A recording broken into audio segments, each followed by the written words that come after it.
everybody to another great episode of Heighten Your Sixth Sense with Shaun Green. I got Dr.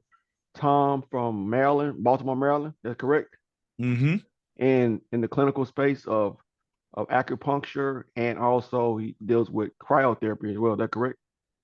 Yeah. We have a bunch of different services at our office. Yeah. Okay. All right.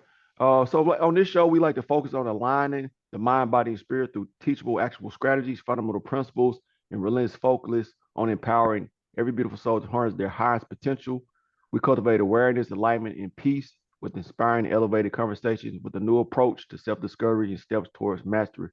So, Mr. Tom, we talked a few weeks ago, and we had a great conversation about about your clinical background, about just life in general, just different topics.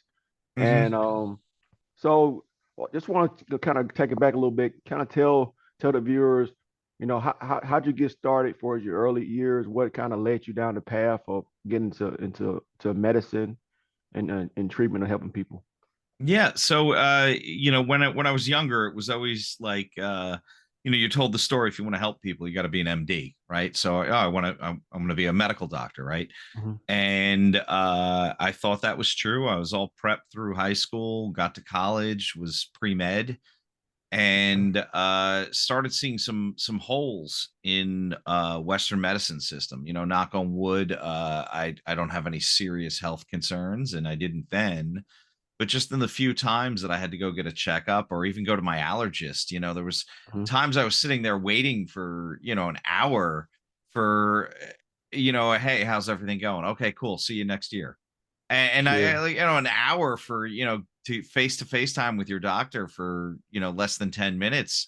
It didn't make sense, and it didn't make sense in the realm of human experience, right? Hmm. The numbers are good, we don't need to talk to you. Well, how do you Hmm. know my head's good?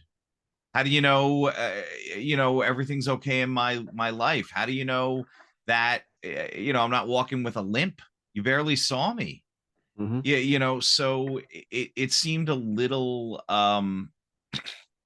disingenuine, and I don't blame Western medicine practitioners.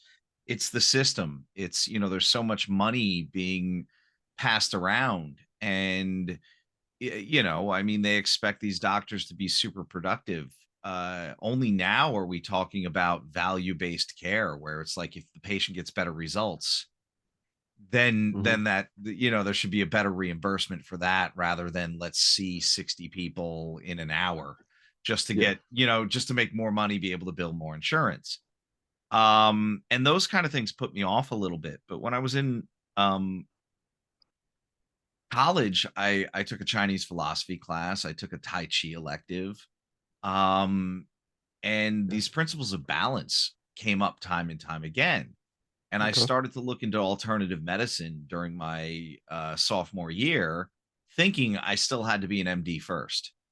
My junior year, I transferred to a school closer to my parents' house, and in that intercession, in the winter break, I got a postcard in the mail from an acupuncture school, and it was for an open house a couple weeks later, and I went to that open house.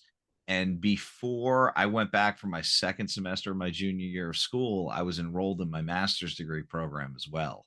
So my junior year, I had Wow. started my master's program because with acupuncture, there's no undergraduate in East Asian medicine, right? So All I right. was getting a combined bachelor's in professional health science and a master's in, at the time we were calling it Oriental medicine.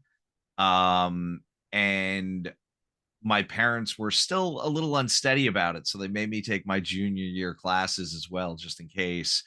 So that one semester, I was carrying like 32 credits and bartending, which was Man, where you a good sleeping? amount of work, but I really loved the philosophies and the principles behind Chinese medicine. And after that semester, I convinced my parents, hey, the school's accredited. This is a legit program. I get a state license, all this stuff, Mhm. and I can have a career.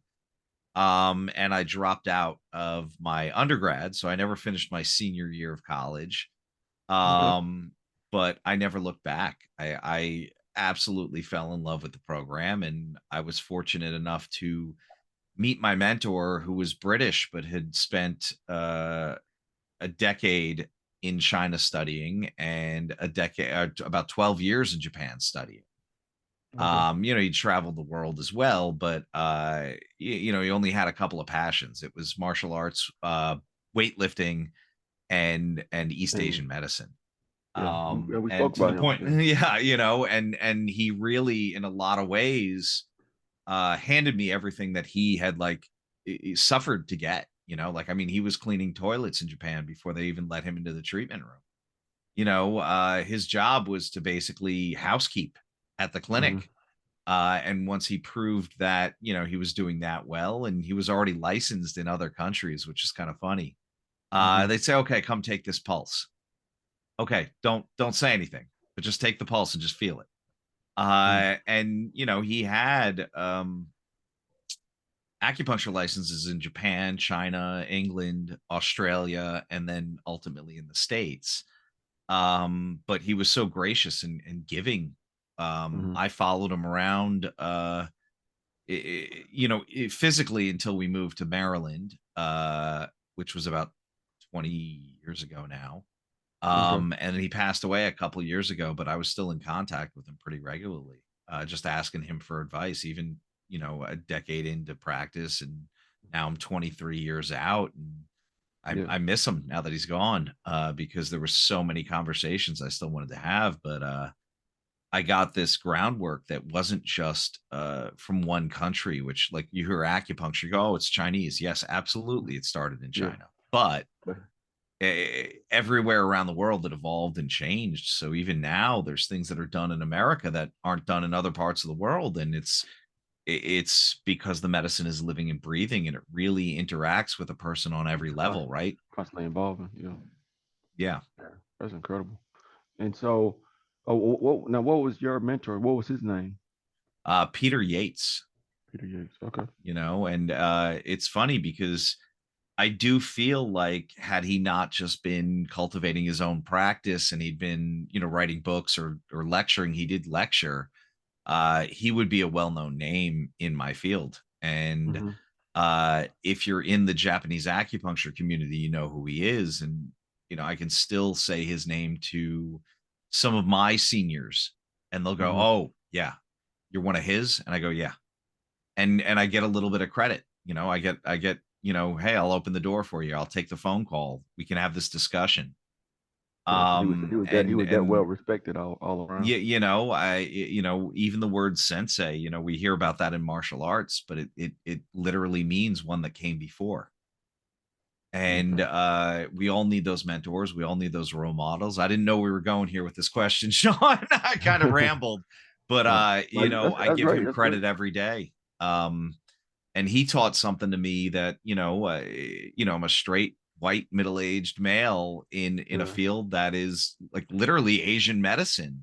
And Hmm. most of the practitioners, even in the country, they're not male. And we seem to be counterculture, so we do attract huge LGBTQ communities and these things. So I don't look like this medicine.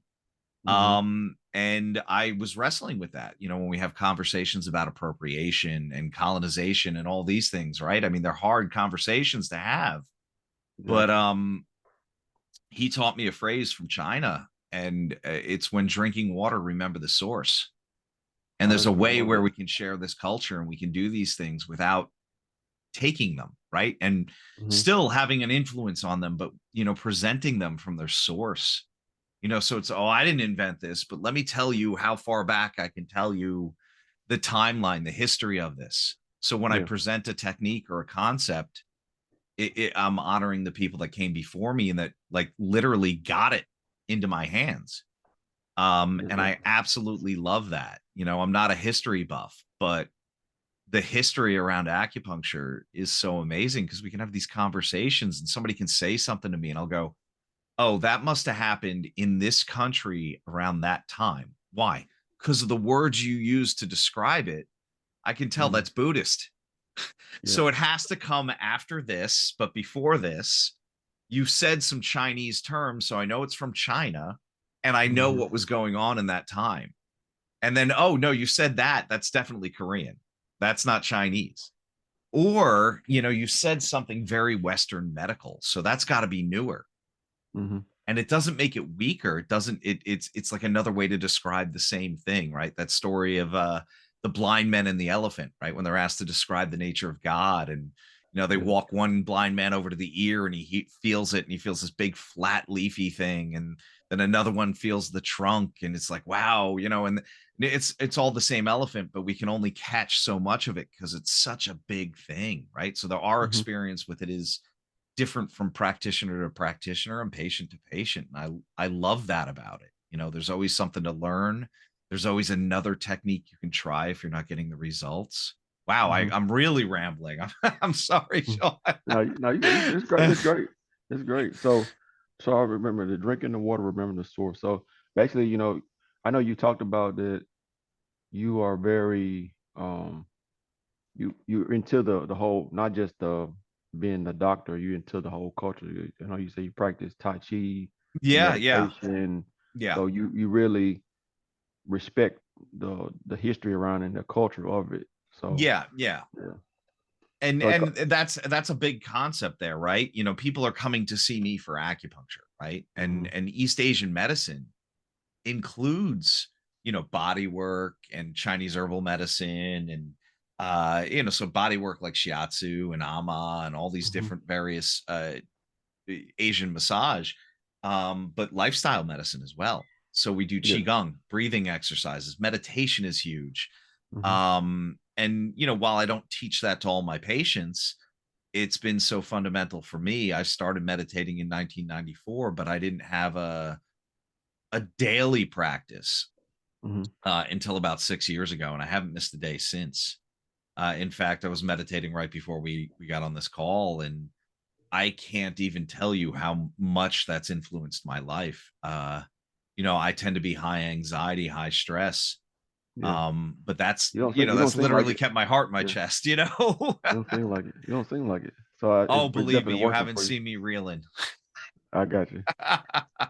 So you into the breath work as well, where you I go I into the you deep know, I breathing, literally just diaphragmatic finished a breathing? class. Hmm. Qigong is basically Qigong means energy practice. Hmm. And the movements are simple, but it's all about breath work. And we'd say breathing into the dantian, which we call the special place. It's an area about Yeah. 2 inches below the belly button. Yeah, that's where It's the our source energy come from. Yep. Yeah, Mhm. exactly, right? And even the acupuncture points around that, we either call that, there's two that they'll say it's one of these. They'll say Mhm. either it's the sea of chi, the sea of energy, or the Mhm. gate of the source, Guan Yuan, right? So we have these two ideas that like something special is happening in that place, and we should be breathing into that. And yeah, that's a type of internal cultivation that Mhm. super easy to teach. The movements don't even have to be there. You can do it sitting down peacefully Oh, and just really? put your hand over your belly right below your belly button and concentrate on expanding and allowing that to relax. So rather than this big like chest breath where we're expanding it, Mhm. sit Yeah. there and just let your belly soften and expand and go in and out with the breath, and you'll start circulating the energy if we're Mhm. talking about Energy it in flowing classical terms. through your body. Um, so that those techniques, would really probably help people, like you said, with anxiety, depression, things of Yeah. that nature. It would help them.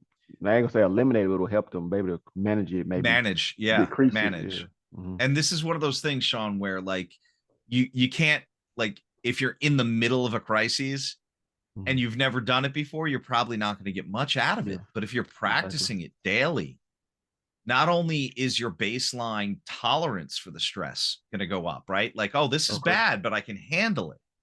But when you're in that situation and you need to calm yourself down, you can return to that calm, quiet place because you've practiced it. Yeah. That's something that should be taught, to everybody, definitely. So, like, for your followers, can they see you like practice these techniques maybe on your YouTube or anything like that? So literally on Udemy, so it's an online learning platform. I have a free course on basic meditation. And we talk Udemy. about the breath in there. Udemy, udemy.com. You can search my name. Meditation is so simple, right? It's Mm. free. right? We don't need tools. You can do it right where you're at. You don't have to have special clothing. You don't have to have special equipment.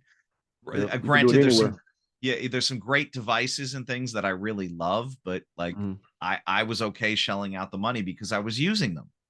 Yeah. But for people that aren't, you can do it right where you're at whenever you're like, I don't care if you're waiting for the bus or you're getting ready Yeah. for bed or it's right there.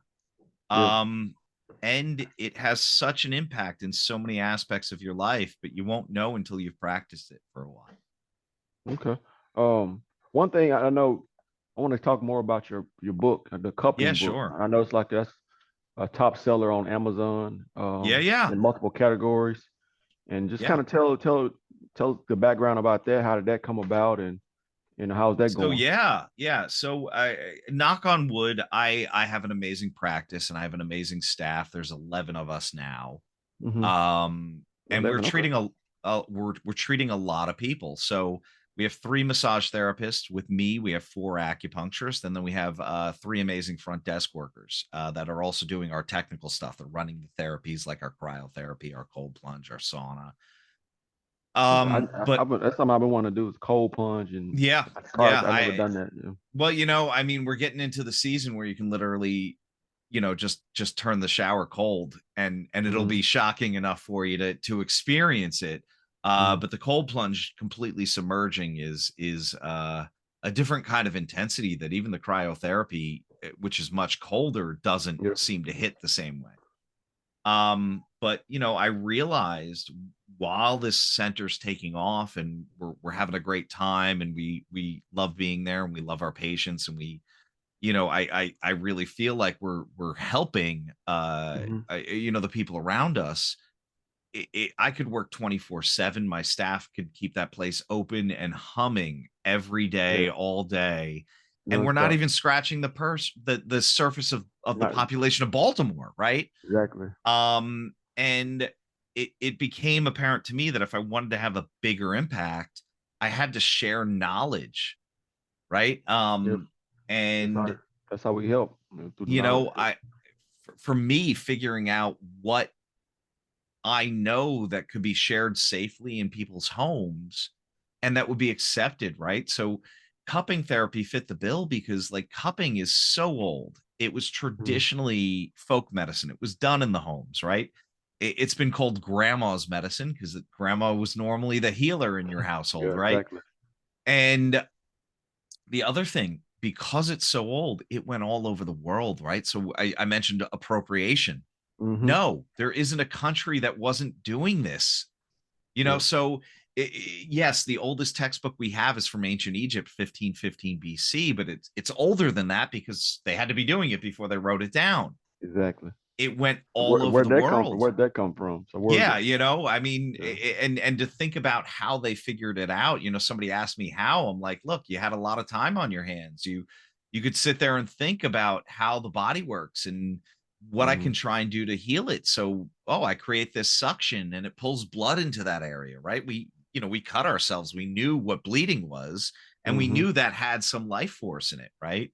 Now, today we can talk about the oxygen and the nutrients and the antibodies and everything Yeah. blood has to promote healing, but we had some fundamental understanding of this as long as we've been humans. Mhm. So the idea that increasing blood to an area that was weaker to help it heal, it seems pretty rational. It doesn't seem insane. It's pretty straightforward. And it was picked up by every culture around the world. So once again, this is Mhm. everybody's medicine. It doesn't matter what we look like. It doesn't matter where we're from Mhm. because every culture at some point had this. And because it's kind of become very clinical lately, right? You see Yeah. physical therapists doing it, massage therapists, acupuncture certainly been doing it since, 300 AD. Um, how do we return this back to the people? Well, traditionally we'd use fire and we'd have cups that could break.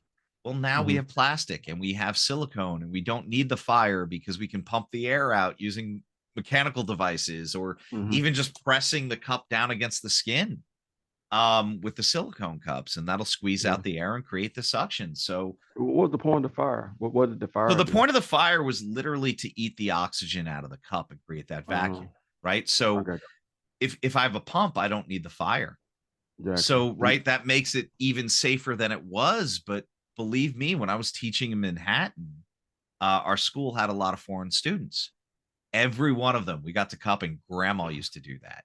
And then Yeah, we'd hear stories. They tell you how they used to do it because there's always a variation, right? So I'll yeah, pull up. This is my little whiskey glass here. This is not what we use in clinic, but yeah, we take a little torch that's has yeah. alcohol on a piece of cotton, run it in there, and then stick it to the skin, and you watch the skin pull up.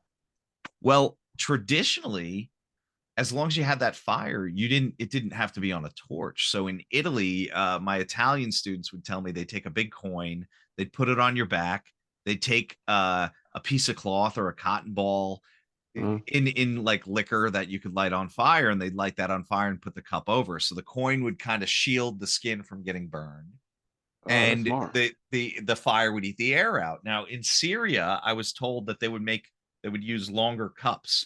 Probably something like, oh God, I have everything right in front of me. This is a repurposed sake cup, so this is a Yeah, single use sake cup. But they would take a piece of newspaper, they yeah, roll it into a little cone, they'd light one end and stick it in there. So when they stuck it to the skin, the fire wouldn't touch you, yeah. That's smart. right? So same thing, same end effect, but different Mm-hmm. ways of doing it. And it was The way always to create the exciting to suction. hear Hmm. that. Yeah, And during COVID, when I'm sitting there going, "Well, I can't treat anybody. It's I'm you're only allowed to practice emergency medicine according to the state at the time, and I don't think that was the wrong decision." yeah, I had a lot of time on my hands, so I started to think, how could I help people if I can't touch them?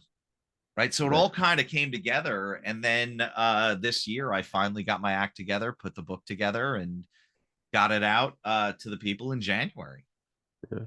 So you like you went back. You said that back in older times, people had time to think, but Yeah, COVID allowed you time to think and think outside the box and come up with different techniques and concepts. exactly. Yeah. Hmm. Exactly. And if you look at it, as long as we've been our species, as long as we've been Homo sapiens, we've had this Hmm. brain, Yeah. right? And without distractions, without staring at a little screen in front of your face, 24/7.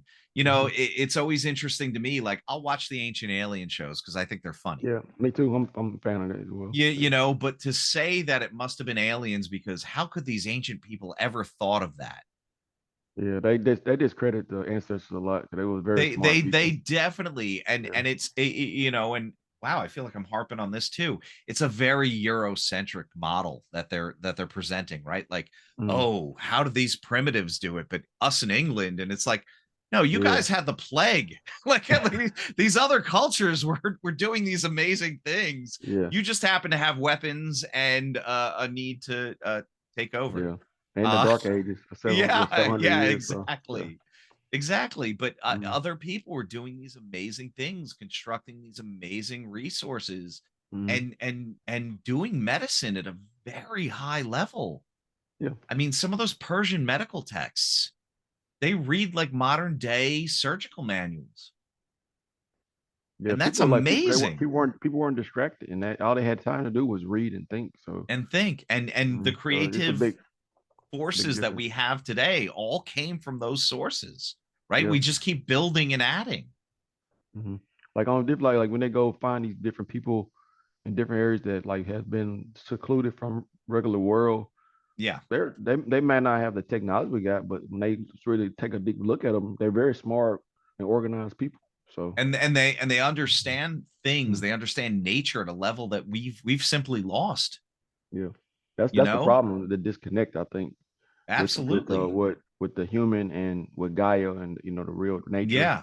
Yeah. Yeah, we forget that we are still animals, and Hmm. that we are part of this planet, right? Yeah. I got the opportunity. Look, we're going to talk about one of the little devices I really like. Okay. I'll buy tech, All right. and I waste money on it Tech is sometimes. good though. I mean, some stuff is good. Sometimes things are not. This is called Sensate, and I'm talking about this because I got to interview the one of the founders of it. He's from England, but he's Sense eight. also Okay. Sensate. Yeah, He's a Chinese medicine practitioner. Okay. But he developed this. Now, this is not, he doesn't call it a vagal nerve stimulator. He Mm-hmm. talks about resonance. So what you do is you put this around your neck and it hangs right on your sternum and it Okay. pairs with your phone and it has different soundtracks with different vibration patterns. And Okay. when I was talking to him, he said when we were living in nature, right? We'd hear the animals and we Yeah. knew when the birds are singing this way, everything's cool out there. Yeah. Birds change their tune. What is Something that? not right. What is Yeah. that? There's something coming, Mm-hmm. and now I should be concerned. So this has different soundtracks. It has everything from like a cat purring to Mm-hmm. some more celestial sounding things to all these different soundtracks. And you Mm-hmm. put it on, you put your headphones on, you have this sitting on your chest, and it vibrates. And it stimulates that vagus nerve, right? That fight or flight, rest and digest to go, Yep. everything's cool, everything's calm. And it's kind of recreating a natural kind of thing that we would have picked up on had we Mm-hmm. been barefoot and outside, you know. Exactly. So that's And like I dealing with the somatic frequencies almost. exactly, Mm-hmm. it hits so many different levels of the body. And I'll see it compared to other vagal nerve stimulators, which are more like electric stim. And he's Mm-hmm. like, no, that's not what we do. This is not even the design of the product. And I'm not anti those devices either. It's just I Mm-hmm. really like I dig this one, and now that I know one of the creators is in the same profession as me, it's kind Yeah. of like a little extra. But Exactly. these toys are all meant to like recreate a natural experience that we don't get to have every day. Yeah. That's pretty cool.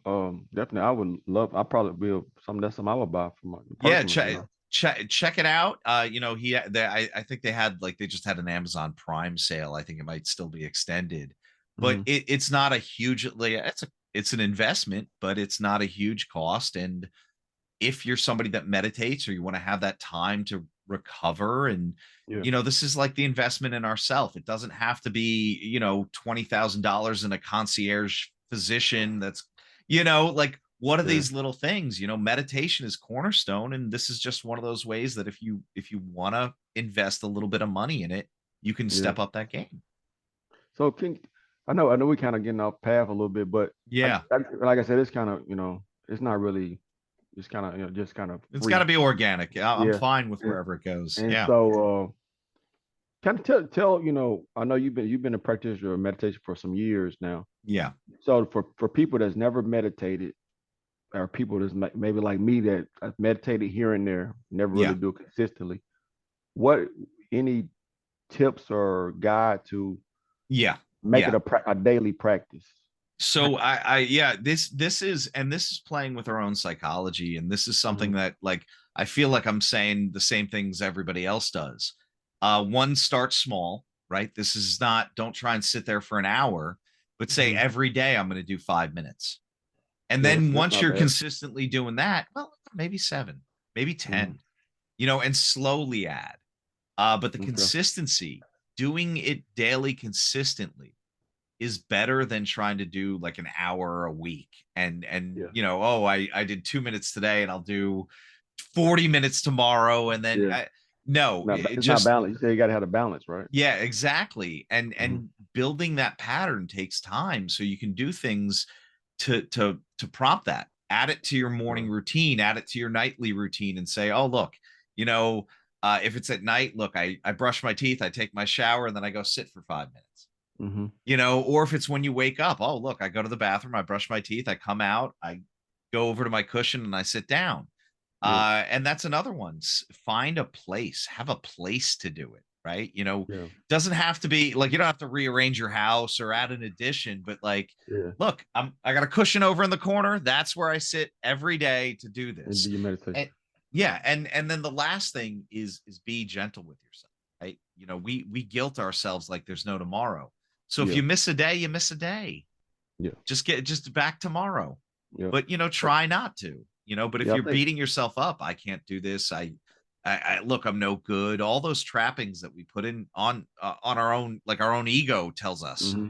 uh if you're listening to those, you're never going to get the results you want. Yeah. So be gentle, be forgiving with yourself, and try again. And eventually, like, look, I told you I've been meditating since 1994. Look, literally only stuck about 6 years ago. Yeah. You know, So there's something that you teach your children, you your know. significant other. Are So they my into it as well? significant other had learned meditation probably before we met. Hmm. Our kids, kids are rough. We try, Yeah. Another device that I use has an app. It's a different platform Hmm. that gamifies it a little bit. If you're calm Okay. and concentrated, you can make a rocket ship fly. You can, Okay. yeah, you know. So they were into that for a while. When they stopped doing it, I stopped paying for the subscription. but Yeah. but But, we're trying to teach them and show them things that are in this realm, that are mhm. natural medicine, that are not too costly. And if they do them, great. And if they don't, well, Yeah. somebody else in the family is going to use Yeah. But like, with the younger ones, you think they're not listening, but you keep that consistent saying certain things and showing them different things, it. Yeah. they pick it up. Because I thought my son's 18 now, and I was telling him about meditation and all this other Mhm. stuff, and I thought he wasn't listening. Now he's 18, going on 19. He meditates and does breath Yeah. work, and so like he was listening, and he actually I was telling him about it. He do it more than I do. So Yeah, yeah. so And I and guess I think just that's telling him that's is another good. thing, right? Like the Mhm. time has to be right for people. Yeah. So you tell a kid and they're off doing other things. I remember going back to my mentor once. He was teaching me martial arts as well. And I remember going back to visit him after I moved down here, Hmm. and he found me another school that taught the same style I was studying. Hmm. And there's always stylistic differences between What style teachers. is And that? What style do you so this study? is called Xing Yi Chuan. Mm. Never heard And of that. the interesting thing about that is it's an internal style similar to Tai Chi. It looks much more aggressive, and it Hmm. has five fists and one for each of the five elements that we have in Chinese medicine. So the Okay. theories are the same that we use in the martial arts, that we use in our clinical practice. So it was immediately Yeah. relatable. But when he found me this teacher and I started training again, I looked at him with a little bit of a tear in my eye, and I said, "Oh my Hmm. God, I didn't know what you were trying to give me. Hmm. Like, I'm sorry I didn't take it then." And Yeah. his response was exactly what we're talking about with your son. No, when the time's right, they Yeah. do it. You get it when you're supposed to. Yeah. Exactly. And same thing, like you meet people or you hear certain things. Yeah, you might hear the Absolutely. same thing 1,000 times in one day. Oh, wow. It just You it know. just it just hits differently. Yeah. Hmm. Yeah, exactly. That's pretty cool. So, like with your podcast and with your co-host Matt Hampton, Yeah. how or your focus is mainly just health, or you kind of y'all have varied topics, or It, it's how's that going? we just recorded our 110th episode. Oh, congratulations. And yeah, we're super excited because we've been, with very little, and I think that's the fun thing about podcasts. There's no rules there, right? So like we don't Yeah. have to go like, oh, we're always going to talk about this, or we're always going to talk about that. And Matt comes from a background where he does web design and he's heavy into the tech world. Hmm. And we're seeing this explosion around AI and Yes. in the healthcare sector. So we talk a lot about those crossroads, and Okay. we talk a lot about psychedelics, and we talk a lot about some of the stuff that's a little bit more out there, that's like tech adjacent or health adjacent, but Yeah. makes sense to us, right? So Yeah. we've had some great conversations, and I think that's what podcasts really do for people. It's like you Yeah. get to sit in on You somebody get else's to conversation. expand your Yeah. mind a little bit. Because, like, for instance, I was watching Joe Rogan's podcast with Shaun Ryan, and Yeah. he talked about how he started doing cold plunge daily. Yeah. The first thing in the morning, he started doing cold plunges for like so many minutes. And I guess he found some research. This Japanese doctor did research that doing cold plunge before you worked out was more effective on Yeah. like on the muscle growth, or I Yeah, can't remember the yeah, whole science behind it. So he that's something he does now, and he said it's helped him a lot because he used to do it. He would do the cold plunge after. Then he found out that research he do his cold plunge before. He said he first, told yeah. all the way in there first thing in the morning, jump in before he do anything else. Yeah. So Yeah, it's and it's like, interesting. This has been something that we've done for thousands of years as well, especially in colder climates. yeah, But now we have the modern science to look at it, and depending on your goals and what you want to get out of it before or yeah, after a workout, you have options there. You could do it either way, but what you're trying to get out of it is going to guide you as to where, when, and where you should do it. yeah. I mean, personally, I've recently started doing cold showers, and Yeah, and the only thing I've really been doing for is exercises lately is just I do burpees, calisthenics, and yeah. I'll do my. Sometimes I do 200 reps. Sometimes I do 200 to 400 reps. That's normally I do every day, and I do Wow, that, and I do a cold shower. It's it totally different hits. feeling Yeah, from yeah. a hot shower. So yeah, it's something too. I don't know the science behind it, but it gives you a different feeling, a greater Yeah, feeling. yeah, yeah, yeah. And it's one of these things. I think for me, it seems like a very aggressive male driven kind of therapy, and I want to make sure that everyone knows that, like, Hmm. for everybody gets different benefits out of it, but anybody can do it. Anybody can start Yeah. with it. It doesn't have to be like, it doesn't even have to cost you anything. It could be the in the cold shower. It could be, throwing some Hmm. ice cubes in a bowl and dunking your face in it. If Yeah. you're doing it more for the psycho emotional benefits. Yeah. It does make you. I guess if you're starting, it's tough, but once you get into it, your body get more adjusted to it, and then Yeah, like and yeah, you can't even like you don't even want the real hot water because it's too hot too at a hot. Yeah, certain point. Yeah. and I also feel like this is something that we want to be comfortable as people, Hmm. right? We'll always try and get more and more comfortable. Hmm. But we get some resilience in that area where we're a little discomfort, a little uncomfortable, right? Yeah. Well, So that's where the growth comes from, the discomfort. yeah, yeah, and Yeah. that's where everything happens, right? Look, I'm Hmm. stressing my body a little bit if we're talking about it physically, so my body Hmm. has to respond to that. Not in a full on Frederick Nietzsche, what doesn't kill me makes me stronger, but I'm going to do something a little uncomfortable so I Hmm. have a benefit, right? Yeah. And I mean, we can even say, like, look, I need this shot for that, like in a very Western clinical way, Hmm. but it's going to get my body stronger. Okay, well, what else does that? Well, exercise is essentially the same thing. What are you doing? Yeah. I'm stressing my body out so my muscles get better, so my heart works Yeah. better, so Exactly. I'm pumping oxygen throughout my body better. And but when we start to say, "Oh, this is uncomfortable," people shy away from that. But Hmm. that's exactly where the growth is. Yeah. Just like with you going to you learned you didn't know anything about acupuncture. You Yeah. found the school, you liked it, but I know that whole process it was a lot of uncomfortable times Oh yeah, over the absolutely. years to because the different culture, different techniques and things.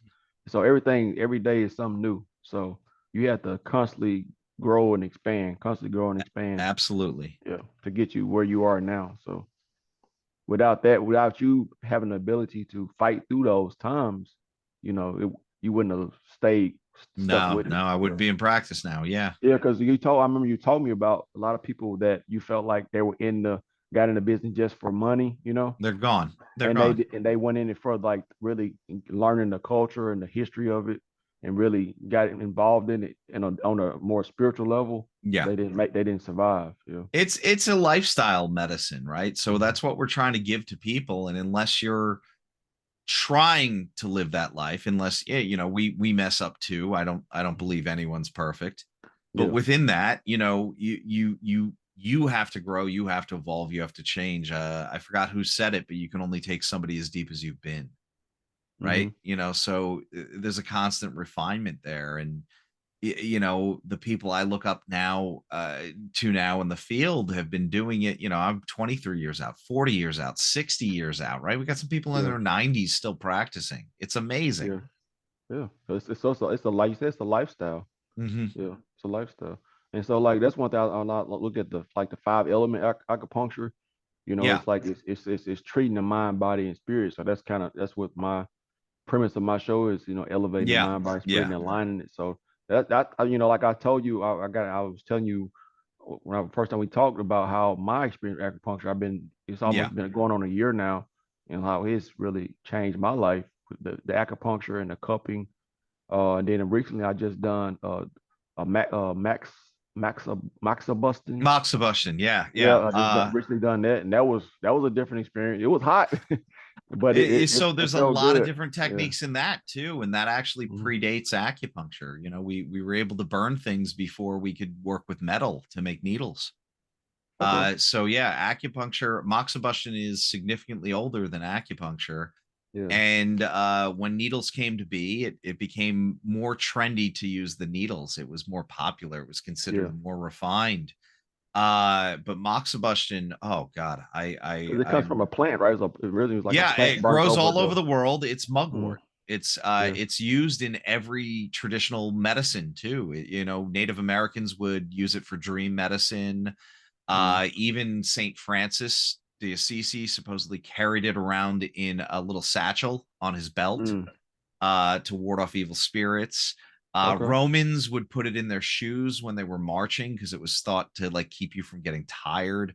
I mean, Mhm. beautiful history with it, beautiful history. And once again, this is another one that kind of went globally because the plant lives almost Yeah. everywhere. Okay.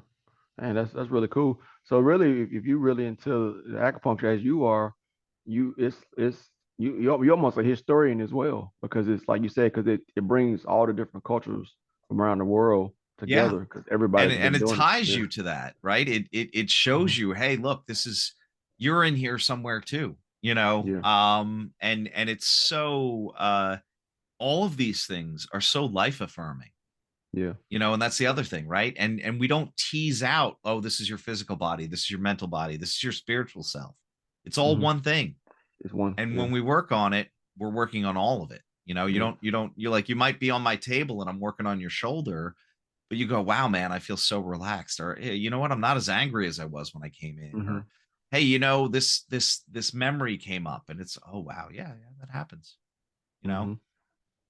Yeah, because I know like sometimes she puts the needles in my back in certain areas or wherever in my yeah, legs, wherever she put in, and she put the heat lamp on there, and it's like I yeah, I go into it's like a meditative sleep. It's like exactly, when I wake up, exactly. it's like I'm like out of it, Yeah, so I And understand. we've studied all that now. That's the great Mhm. thing, right? So this we've been doing this for thousands of years, and now we have studies to show that, like you said, meditative sleep, that's almost the perfect way to describe what happens to your Mhm. brain waves during that session. It Yeah. looks like deep sleep or meditative brain waves are being generated, these Mhm. big delta, theta, alpha patterns that switch. Mhm. And when we talk about why it happens, we don't know exactly why. We say, oh, it's the chi, we've smoothed the chi, right? But we Yeah. know that it happens, which is Mhm. great. Yeah, I think because how she explained my acupuncture explained to me, she said that it's like the when you have those different spots in your body, we have the pain. The Hmm. pain is related to a blockage of the flow of the energy. Yeah. And so Yes. I guess when she put the needle in there, it's releasing that block. That Because blockage. Yeah. I know a lot of times when that needle goes into the certain spots, it feels like electric shock. Yeah. Yeah, it's Yeah. like a pop, it feels like a pop. Yeah. Some So people get like a big muscle twitch too. Yeah. yeah, so like I know that it's the energy involved. Cause I've felt it so many times. It's like dissipate. It's running away from the spot where the needle was placed. Yeah. Yeah. So it's really really intense. Yeah. But it's It intense can on be. a good level, on a good feeling. It's relieving. Yeah. Yeah. Hmm. So do you do like Nu and like Tai Chi? You teach all that So in no, there? no, I don't teach all that. I've done Tai Yeah. Chi for years. Yeah. I love all of that. One of the things that you have kids, your practice gets busier, you don't have time to Yeah. commit to things the way that you should.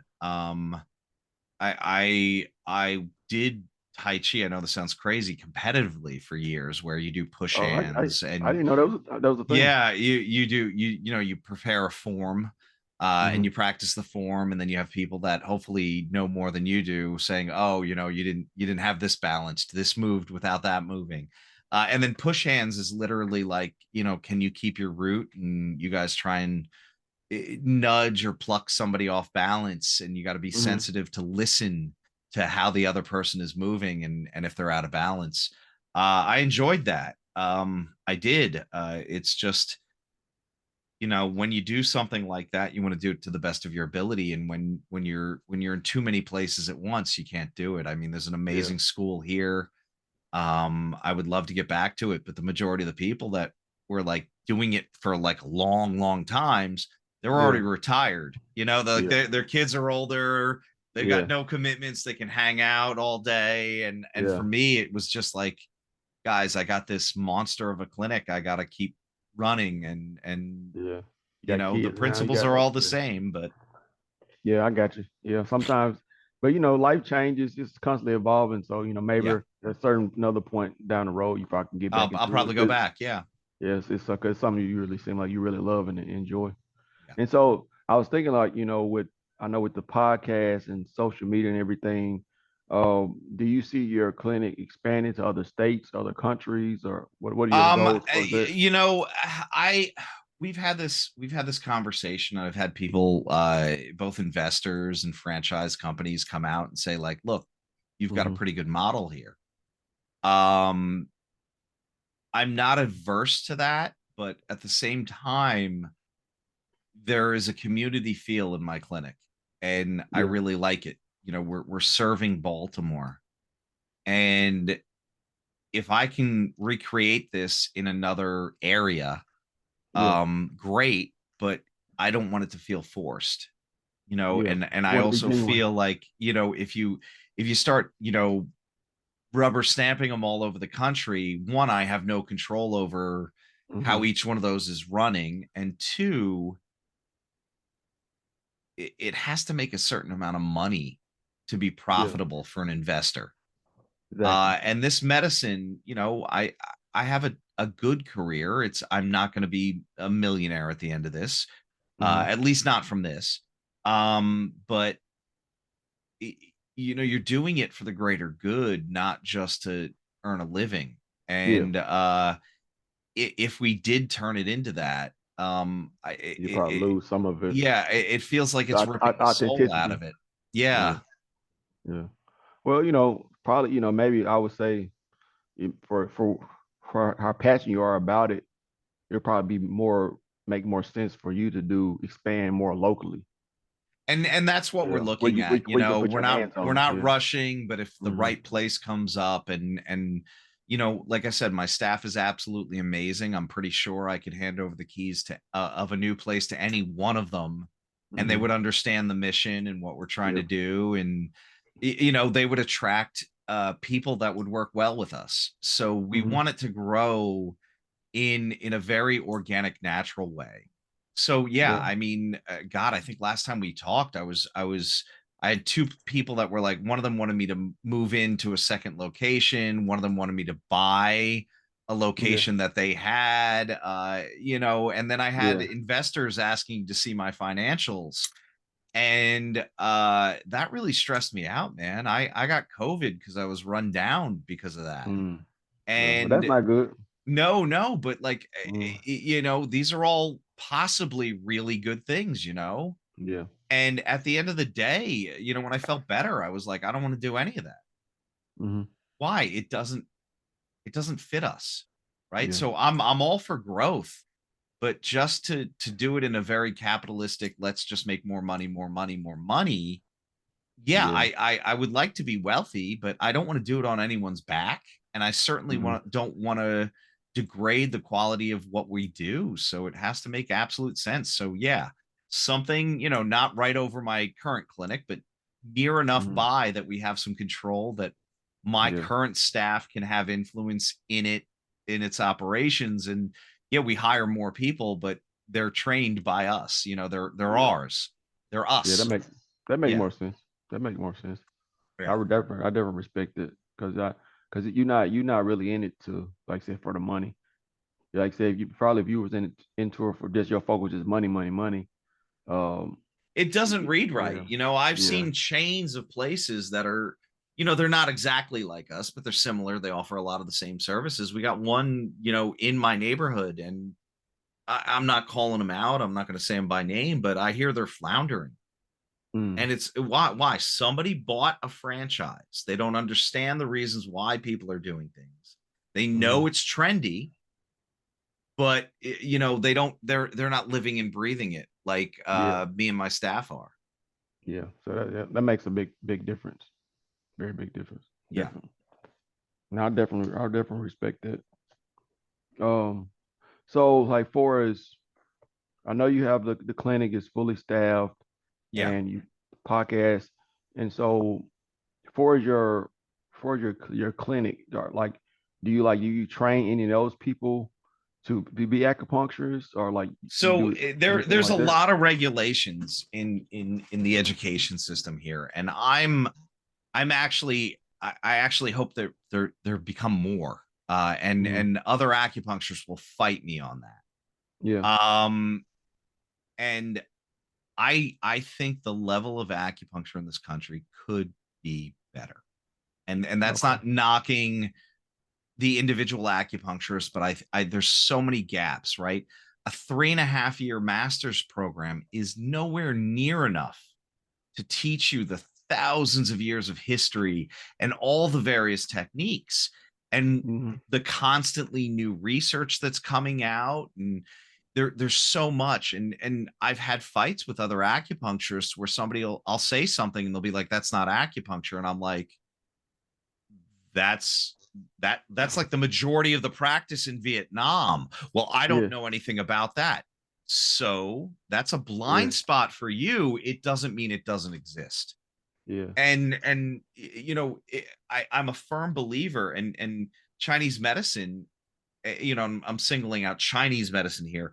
It wasn't like an us versus them. If something worked, they said, how do we make it work in this framework? How do we make it work in this system? It wasn't alien. It's not like they weren't doing surgery because this is acupuncture.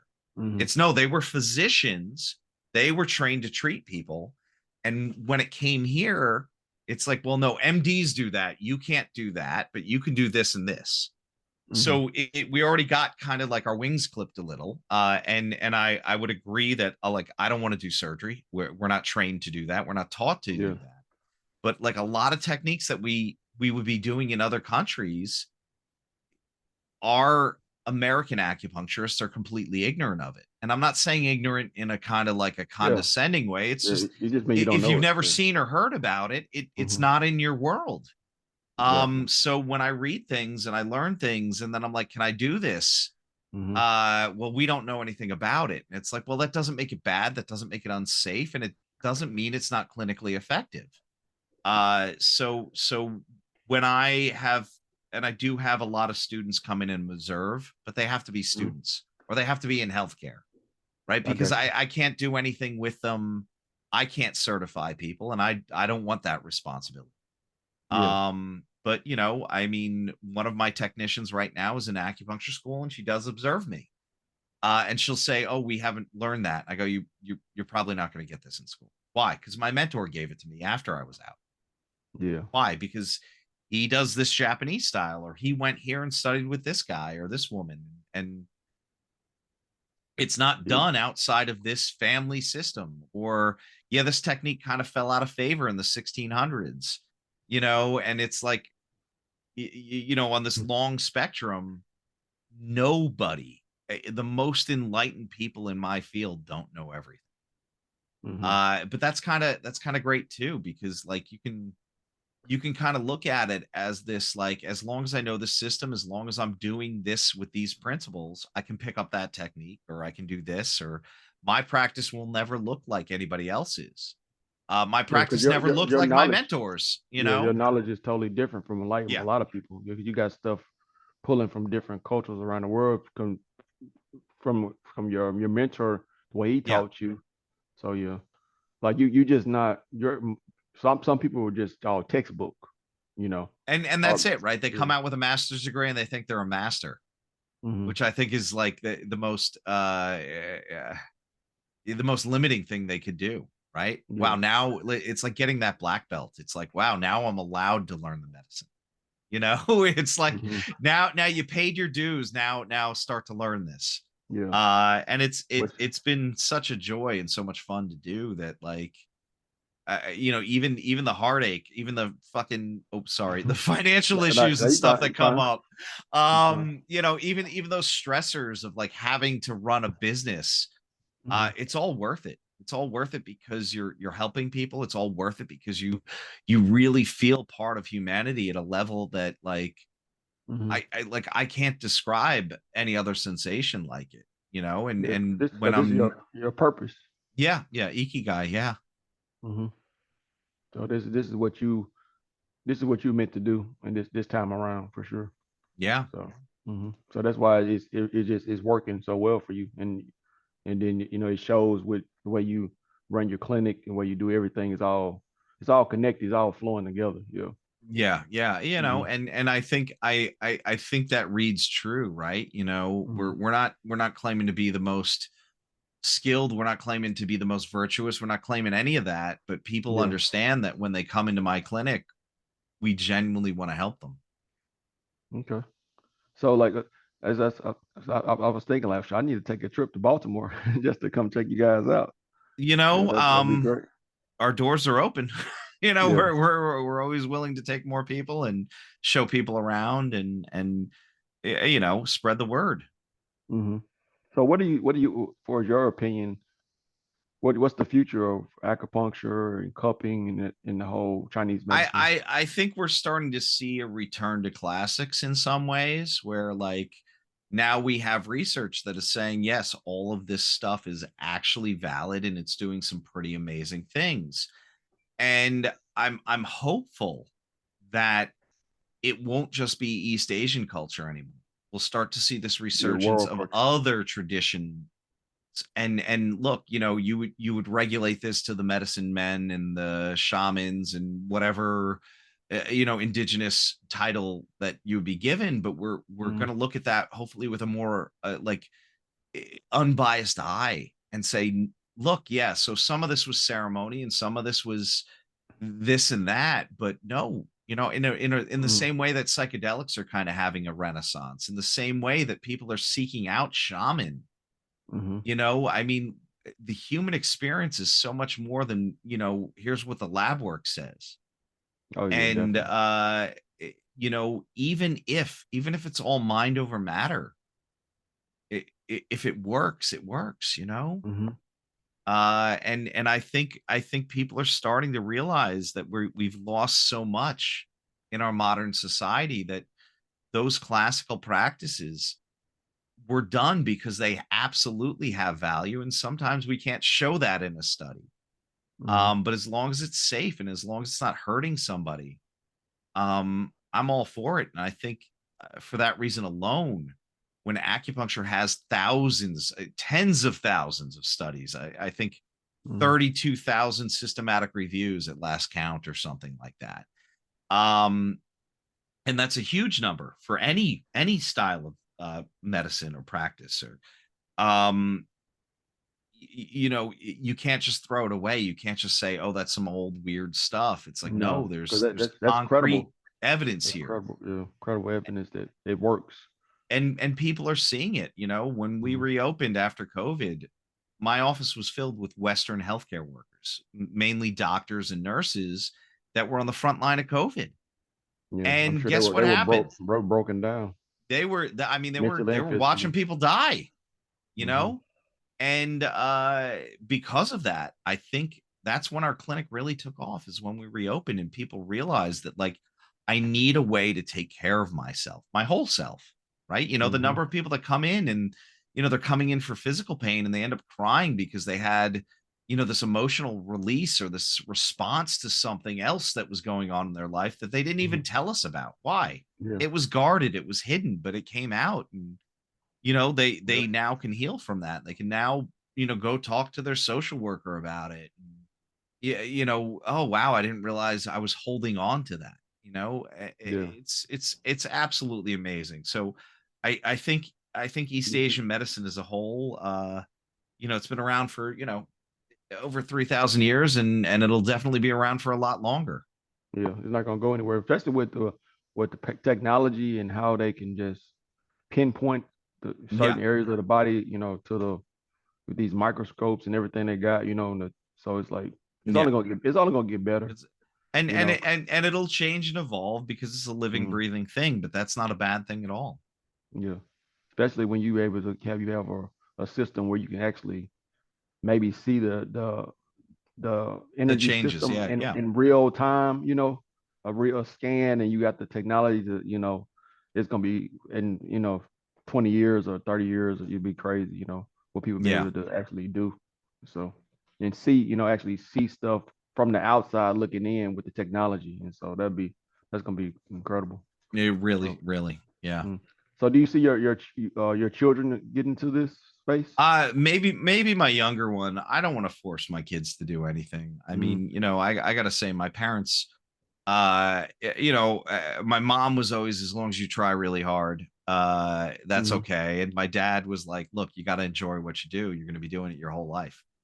Mm-hmm. So I feel like maybe they're a little bummed I'm not an MD still, but they see what I'm doing, and they see the strides I made, and they've seen Yeah. my clinic grow and my practice grow and evolve. And yeah, I'm gonna let my kids do what they want. The younger one seems to enjoy the stuff that I do, Yeah. and I'll encourage that in so much that I'm not trying to force her into it. If that seems to be natural and that makes sense, great. And if not, that's okay too. You know? Hmm. Yeah, you just want it to be natural. Kind of like Yeah. when your situation, it happened naturally. Yeah. It just evolved into what it is now. So it wasn't Yeah. nothing Yeah. forced upon you. Yeah. I think And that's the best way. there's so many practitioners, there's so many family systems where it was generational for thousands.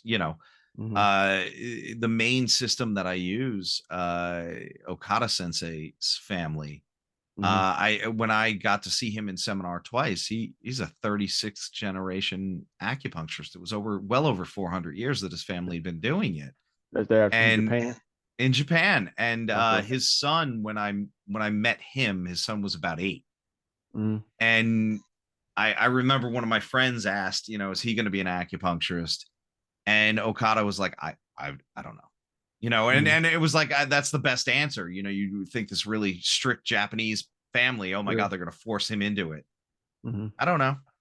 Yeah. In a very caring and loving way, like he's going to be what he's going to be. Hmm. And as long as my kids are happy, I don't That's the only care. thing that matters. Yeah. Yeah. That's the only thing that matters. So I can see you doing this until you'll be 90-year old still treating That's the patients. goal. So yeah. I hopefully I'm financially sound enough that I don't have to do it. Yeah. But I think you Uh, just do it out of love, even if you had the money. Yeah. So Look, the people, yeah. like I said before, the people I look up to are in their 80s and 90s and still treating. Yeah. Yep. And this is something that this is polishing a gem. Yep. It just gets shinier and brighter the more you do it. Yeah. I know like Bob Proctor, he said I remember he had told a story how he was like 83. He decided he was gonna build a studio in his backyard to shoot, Uh-huh. his show, for Proctor Gallagher Institute and all that. And the guy was like, "You 83? You're gonna build a studio?" He's like, "It don't matter what age you are, or what your situation or nothing. If it's something you love to do, you do it You until just do you it. Yeah, yeah. can't do it no more." So none of Yeah. that matters. Yeah. Yeah, So. absolutely. Hmm. Yeah. Um, so what, like, other than the podcast and the books and the clinic, where is any other place people can reach you or follow you, anything like that? I normally send people to my clinic website, which is charmcityintegrative.com. Okay. Anything we do, anything we add, any events that I'm doing, we normally promote there. Okay. It's just, try to make a one-stop shop for everybody. I'm hoping to have a companion course out for the book. Okay. Hopefully sometime in the middle of 2025. We're trying to do some more lecturing and things like that. I recently pitched a TEDx talk. So hopefully we'll be doing a TEDx soon. Now that's gonna blow you up right there. Well, yeah, we're That's a great trying, platform. and really, my goal with it is to really highlight uh traditional therapies. and Hmm. say like, look, guys, we weren't this wasn't like a primitive technique. This was really thought about, really well researched, and Hmm. it makes clinical sense, and Yeah. hopefully get more people doing something like me. It doesn't Yeah. matter if it's traditional Islamic medicine or traditional African medicine or traditional Native American medicine. These voices, if we don't tell those stories, if we don't continue on those traditions, We're they gonna get lost. disappear. They Yeah. disappear, and we as humanity suffer, not just one Yeah. culture.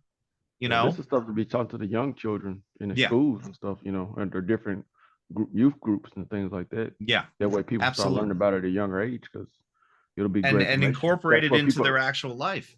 Hmm. Exactly. That's true. So you got to tell me like that your name, Charm City Interactive Health. Charm City That's Integrative Health, yeah. So what that's a unique name. Charm City is the Baltimore's prettier nickname, right? Okay. The other one's Mob Town. And I would have Okay. called it, knowing me, I would have called it Mob Town Integrative Health. Yeah. The tattoo shops, Yeah. the microbreweries, they use Mob Town. Okay. But they can get away with it. I got I wanted our place to be inviting, and still tie it to Baltimore, because that's you. that's Yeah. that's who we serve, man. Like, in a very traditional way, you went to the local person to get healthy. Yeah. Like, Exactly. it You went wasn't, to you this. didn't go three towns over and visit a Mm-mm. different village. Um, so I'm proudly, I feel like I've been adopted by the city. It took a while, but Yeah. they do right by me, and hopefully will continue to do right by them. Oh yeah. So the integrative part comes with like integrating the mind, body, and spirit, bringing Mind, everything body, together. spirit, it's Mm-hmm. twofold, right? All our services play well together. We got about 15 different services. Mm-hmm. They all affect the whole body, right? They're all Yeah. about reducing inflammation. They can all be used for mental health. They all improve body function.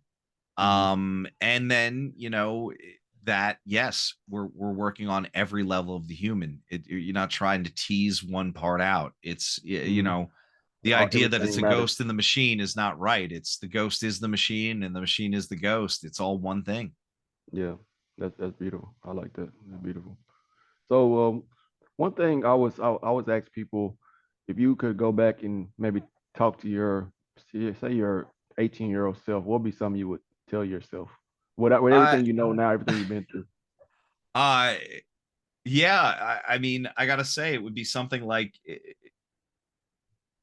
your expectations are not going to meet your reality, but your reality is going to be something so much better.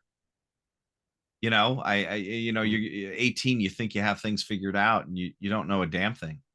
Yeah. And I never would have guessed I would end up here, but it's not the Mhm. most glamorous life, but I've had some amazing experiences that are Mhm. so And great unique, people too. and Yeah. the connections I've made, the people I've met, the things that have happened in my life. Mhm. You think you got it figured out at any age, but you never do. But Yeah. that's So you that's trying. not a bad thing. That's beautiful. Yeah. But you open to growth and expansion. Some people are not. So that's make the big difference. Some people. But that's anything, right? Mhm. We're gonna do this. Are you gonna lift your feet up and go with the current, or are you gonna kick and scream against it? Mhm. And I think that makes the difference, right? Like, look, I can't, even when it's a bad situation, I can't change this, Mhm. but how am I going to deal and react and hopefully grow from it? Exactly. It sucks when you're going through it. But when you get to the other side and you realize, like, look, that couldn't have happened any other way. That's it. Mhm. So basically, with that being said, I would say you have no regrets None that I could or even, anything you would like. like to want to change or whatever for the No, next. no, not really, because I Mhm. wouldn't have been here, Yeah. You wouldn't be and you.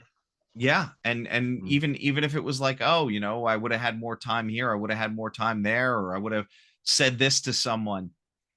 Yeah. It's hindsight. It doesn't keep you moving forward either. It kind of gets you stuck in the past. And if you could have Exactly. changed it and you did, I Then wouldn't be here having this conversation with you right now. exactly, exactly. Because of the now is the most all we got. That's The it. now is over. That's how I believe it. And so I know with your clinic and what all it does and the books you're writing and the podcasting. Is there any other things you would like want to lead the audience that maybe two or three things that might you think that might would help them or to elevate them in any way? I think yeah, I think it's very hard, but try and open your mind as much as possible. And I'm saying that, people that disagree with you, as long as they don't mean you harm, try and figure out where they're coming from. Mm-hmm. I believe there's a lot of like mean, horrible people out there that you're just not going to reach. But Yep. sometimes the disagreement is really just superficial, and we judge whole cultures, we judge people Mm-hmm. based on what we're told and not what we're experiencing. Like Yeah. eh, God, the number of times I've heard people say things anti-China or anti whatever country it is, and Yeah. whatever the reason for Never the been there. conflict. And Never been and there. well, not only that, it's Yeah. it's like you're talking about a government that you may not. Those people Exactly. are in it just like the rest of us, Exactly. and some of them might harbor some negative feelings towards us, but maybe they're just listening to their government too. Mm-hmm. And that's the big one. Every person is just trying to get through life. Um, Exactly. and as long as they're not swinging at somebody, you got to give them a little bit of grace. Yeah. You're right. Now it's That's hard so for me. true. I'm giving myself advice there because there's so many people where I'd be like, if I could, I'd take a hammer to you right now. It's like, why? You don't seem nice, and I don't like Yeah. that. Yeah. Which is like, isn't that wrong too? Yeah. Yeah. Some people bring it out of you. That's pretty cool. Yeah. That's good advice though. All right. So with that being said, is there anything else you would like to, leave and share with the audience? No, man. I feel like we've gone over so much, man. Yeah, cool, cool. Yeah, it's been a great conversation. I really Yeah. appreciate you, it's coming Yeah. and spend some time with the Heighten Your Success audience, and hopefully it's gonna expand your audience, and you're gonna get out to millions of people, and just everybody's gonna expand and grow, and just keep Yeah, keep man. keep it moving. So I really appreciate it. Sean, this was so much fun, man. Thank you so much for Yeah, having me on. yeah, it's been great, man. I definitely whenever I come to Baltimore, I'm definitely Yeah, coming. look me up, man. We You knocking got on my your door. contact. Let me know you're coming. We'll set up something. Yeah, man. I really appreciate it. Anyway, y'all, this has been another great episode of Heighten Your Sixth Sense, and hope y'all enjoy this and hope y'all learn and definitely go check out Charm Your City Interactive Health and also Irrelevant Health Podcast with Dr. Tom. This is a Take good care. episode, another episode, and I'll talk to y'all later.